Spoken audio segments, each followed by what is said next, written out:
Oh, hai. Ingin tahu sejarah Indonesia lebih mendalam, tapi hanya bermodalkan sejarah Indonesia dari pelajaran sekolah. Hmm, apakah Anda yakin? Dan di video kali ini saya akan memberikan buku atau mereview buku mengenai sejarah Indonesia yang lebih mendalam yang Anda inginkan. Mau tahu apa itu? Inilah dia review buku Refleksi Pergumulan Lahirnya Republik Nasionalisme dan Revolusi di Indonesia karya George MacDonald Kahin.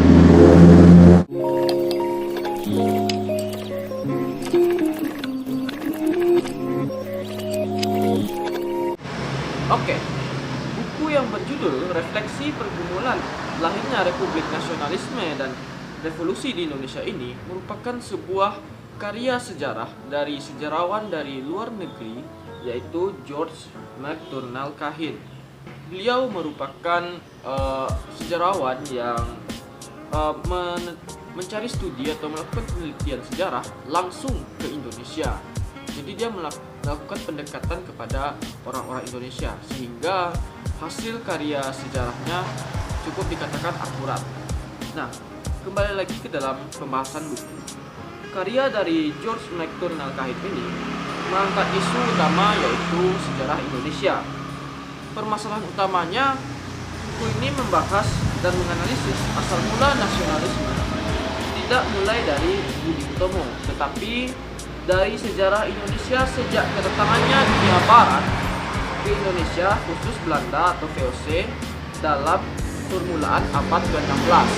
Nah, nampak kan bagaimana pandangan George dalam meneliti sejarah Indonesia ini. George Kahin menjelaskan VOC yang mula-mula hanya datang untuk berdagang, mengembangkan monopoli dan untuk kekuasaan politiknya. Dalam abad ke-18, pemerintahan Hindia Belanda mengambil alih pimpinan dan pada gilirannya menyelenggarakan kebijakan monopolistik di bidang ekonomi dalam bentuk cultural style cell yang sangat memiskinkan rakyat. Nah, sebagaimana yang kita tahu, pasti kita di pelajaran sejarah di sekolah pasti mengenal dengan istilah cultural style cell ini. Nah, inilah yang menjadi fondasi dasar atau perbandingan ya, penjelasan umum dari sejarah singkat Indonesia yang telah diringkas oleh George ini. Selanjutnya, pada awal abad ke-20, pemerintahan Hindia Belanda mulai menyediakan fasilitas pendidikan bagi orang Indonesia terbatas, sehingga lambat laun berkembang cikal bakal suatu kelas menengah yang berpendidikan sekalipun masih sangat kecil. Nah, mungkin teman-teman dari mendengar penjelasan tadi sudah menerka-nerka kan apa yang saya maksud. Tapi tahan dulu, jangan disebut. Nanti semuanya akan terjawab sampai video ini selesai. Kita lanjut dalam pembahasan buku ini. Dalam buku ini juga menggambarkan perkembangan pergerakan nasional di mana kaum terpelajar memainkan peran yang penting. Kahin juga mengutarakan bagaimana dalam masa pendudukan Jepang suatu kesadaran politik yang kuat berkembang dalam masyarakat dan di antara pemuda pelajar yang sebelumnya banyak yang masih bersifat apolitis. Nah, berangkat dari permasalahan di masa VOC atau Belanda tadi, Kahin juga membahaskannya dengan perbandingan masa perpolitikan di masa pendudukan Jepang. Nah, di sini jelas ya, secara gamblang Kahin menyebutkan bahwa antara masa pendudukan Jepang kesadaran politik yang kuat. Jadi di sana ada tekanan. Mungkin dari pembacaan literatur ini, Jepang sudah menyadari akan kesadaran politik tersebut di masyarakat Indonesia, dan terkhususnya mereka mungkin sudah sadar akan adanya muncul lahirnya elit-elit nasionalis gitu. Dan pastinya mereka sudah tahu kan dalam kisah sejarah Jepang tersebut, ada yang menculik, ada yang menjadikan Soekarno sebagai bahan alatnya gitu kan, tapi dimanfaatkan juga oleh Soekarno ternyata. Buat.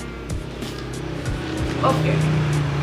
Di samping itu, orang Indonesia mendapat kesempatan untuk menjadi kekosongan dalam berbagai jujuran pemerintah yang telah ditinggalkan oleh pejabat Belanda. Nah, disinilah kesempatan orang Indonesia dalam memanfaatkan pendudukan Jepang yang telah mengusir Belanda tersebut.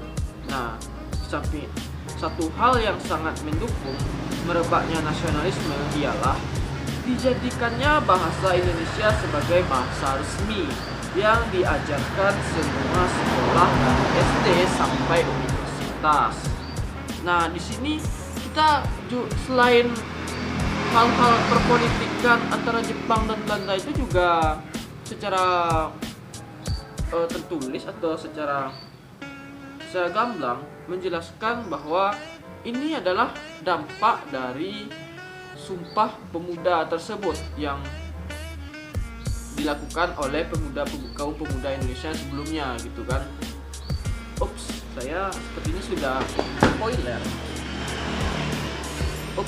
saya sudah spoiler mengenai buku dan isi dari buku ini.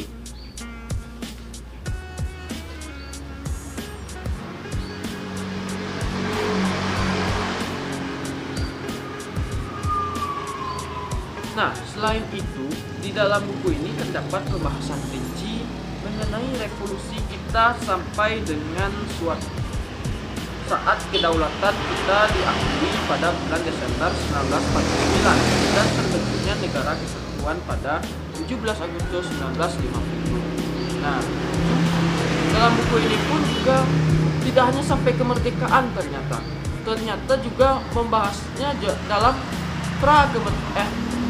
pasca kemerdekaan, yaitu di saat-saat terjadinya perundingan Renville, perundingan Linggarjati, konferensi Asia Afrika, dan lain sebagainya gitu kan. Pada masa-masa itu Belanda kan belum mengakui sepenuhnya Indonesia, bahwa mereka masih mengklaim bahwa Belanda itu masih ada hak di tanah Indonesia tersebut, sehingga terjadilah perdebatan politis di antara Belanda dan Indonesia, dan Belanda mulai memanfaatkan hal ini untuk memecah belah Indonesia melalui kesepakatan Republik Indonesia Serikat. Kita lanjut ke topik pembahasan di dalam buku ini. Selanjutnya, Cohen juga menggambarkan proses diubahnya sistem presidensial menjadi sistem parlementer. Nah, seperti yang saya sebutkan tadi kan, kisah atau cerita dalam perpolitikan Indonesia dahulu itu sangatlah penuh dengan kontroversial dan penuh lika-liku yang panjang. Lika-liku yang panjang maksudnya adalah ada perubahan-perubahannya dari konsep awal yang kita cita-citakan dan berubah karena untuk mengakui Indonesia ini di mata dunia dan seterusnya oleh pejuang kita. Menjadi sistem parlementer sebagai bagian dari revolusi, yaitu sebagai usaha untuk memperjuangkan demokrasi dari sistem otoriter yang selama 3 tahun dijalankan oleh penguasa Jepang. Di samping melicinkan jalan untuk memperjuangkan pengakuan internasional melalui diplomasi. Nah, seperti yang sudah saya jelaskan tadi, bahwa Indonesia dalam pemerintahannya pun juga mengalami hal yang berubah liku-liku kan gitu, untuk mengakui Indonesia di mata dunia melalui jalan diplomasi tersebut. Lalu ada perjanjian Linggarjati, kabinet dan sistematisnya. Nah, juga di buku ini selain permasalahan eksternal atau permasalahan hubungan Indonesia dengan Belanda dan pihak luar lainnya, buku ini juga menjelaskan bagaimana sistem pemerintahan Indonesia zaman Orde Lama atau zaman kepemimpinan Soekarno, yang sebagaimana kita tahu dulu ada yang sempat rubah-rubah sistemnya, dan yang paling kita ingat itu adalah sistem parlementernya yang banyak mengalami perubahan-perubahan kabinet di sini. Tapi kita tidak akan menjelaskan itu secara rinci, dan penjelasannya bisa teman-teman lihat di dalam buku ini. Oke, kita lanjut dalam tujuan dalam penulisan atau pembuatan buku ini.